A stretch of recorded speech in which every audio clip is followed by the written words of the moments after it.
시청자 여러분 안녕하십니까, 김동수입니다.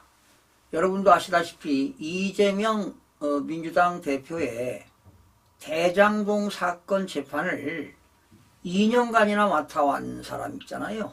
서울중앙지법 형사 제33부 재판장이 누굽니까? 김동연 부장판사입니다.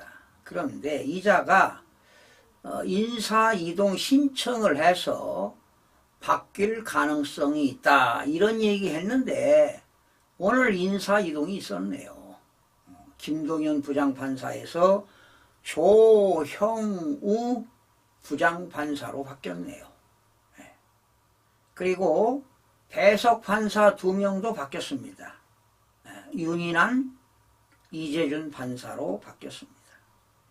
그러니 이제 재판부가 교체됐기 때문에 이제 새로운 재판부, 즉 조영우 부장판사가 이 대장동 내용을 새로 파악해야 될 거 아니겠습니까? 그렇다면 재판 지연은 불가피해 보입니다. 왜 이렇게 이런 일들이 벌어지는지 정말 기가 찹니다. 정말 충격입니다. 이미 이 재판은 지금 2년 2개월이나 지연된 상태입니다. 이 재판에 대장동 이외에 유례개발 비리, 백현동 개발 특혜 의혹, 성남FC 불법 후원금 의혹 등 4개 사건이 지금 병합되어 있습니다. 작년 10월 1회 사건 심리를 마치고 대장동 사건 심리에 들어갔는데 첫 증인이 누굽니까? 유동규 전 성남 도시개발공사 본부장에 대한 신문이 얼마 전에 끝났죠. 유동규 신문에만 무려 넉 달이 걸렸습니다. 백현동 성남FC 사건은 지금 아예 심리도 못한 상태입니다. 이 상태라면 대장동 1심 판결은 앞으로도 2, 3년이 더 걸릴 수도 있다는 전망이 나오고 있습니다. 그렇다면 결과적으로 1심만 총 4, 5년이 걸린다는 거 아니겠습니까? 그러니 대법원까지 가면은 7년, 8년? 언제 끝날지 몰라요. 그러니 그 와중에 김동연 재판장이 2년만 재판을 하다가 선고하지도 않고 본인이 자리를 옮기겠다고 하니 이 김동연 부장판사 무책임한 판사가 아니냐, 이런 얘기가 나오는 겁니다. 원래 재판장 교체 주기는요 2년으로 정해졌었어요. 이게 이제 법원 내규에 나와 있는 건데, 자, 그러다 보니까 잦은 재판장 교체가 오히려 재판 지연을 초래한다는 지적이 있어가지고요, 대법원이 작년에 그 법원 내규를 법관들 교체 주기를 3년으로 바뀌었죠. 그런데 김동연 부장판사는 내규가 개정되기 전에 재판장이 되기 때문에 소급 적용을 받지 않는다 해서 본인이 인사 이동을 원했던 것이죠. 하지만 과거의 판사들은요, 중요한 사건을 맡게 되면 인사 이동 교체 시기가 되더라도 사건을 해결하고 떠나는 경우가 많았죠. 그건 뭐냐? 판사들에 대한 책임감 때문 아니겠습니까? 자, 그런데 지금도 법원 내규에는 중요 사건 처리 등을 위해 교체 시기를 늦출 수 있다는 외외 규정은 있긴 있어요. 원래 이제 2년에서 교체 시기가 3년으로 바뀌긴 했지만 그래도 중요 재판은 교체 시기를 늦출 수도 있다, 이런 얘기예요.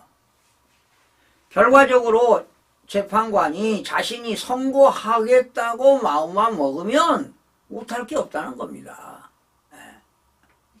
자, 그런데 자리를 옮겨달라고 신청한 건 누구냐? 김동연 부장판사입니다. 그러니까 그 자리는 좀 짐이 무거우니까 자리를 피하겠다 이런 얘기 아니겠습니까? 그래서 조영우 부장판사가 맡게 된 것이죠. 여러분, 대장동 사건은요, 성남시가 특혜 구조를 만들어 민간업자에게 수천억 원에 달하는 이익을 안겨주었다는 내용입니다. 그러니 이 수천억의 이익금이 어디로 갔는지 말이죠. 궁금할 따름이죠.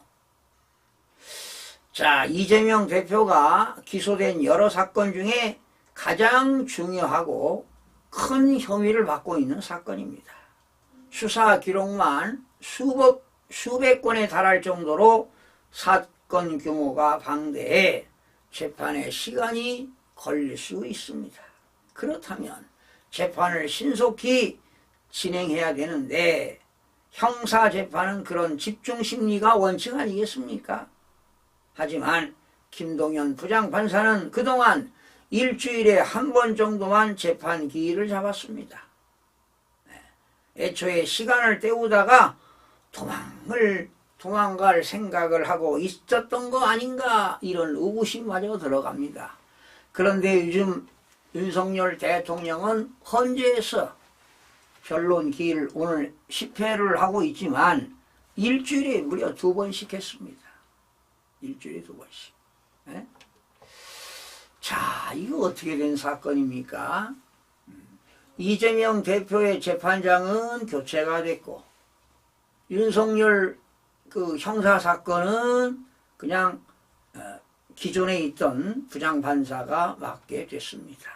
도대체 이 사법부가 어떻게 돌아가는 건지 정말 알 길이 없습니다. 이게 바로 사법부의 검은 카르텔이 아니냐 이런 생각을 해봅니다. 지금 대한민국은 체제전쟁, 이념전쟁 중에 휩싸이고 있습니다. 사법부, 행정부, 입법부가 상권 분립이 훼손되고 견제와 균형을 해야 될 상권 분립이 완전히 무너졌습니다. 그러니 국가 기본 질서는 붕괴되었다고 봐도 과언이 아닙니다. 그나마 이렇게 견디는 것은 그동안 국가 시스템이 있기 때문에 유지가 되는 것 같지만 지금 체제가 붕괴되고 있다는 것을 우리 국민 여러분들이 알아야 할 것 같습니다. 시청해 주신 여러분 고맙습니다.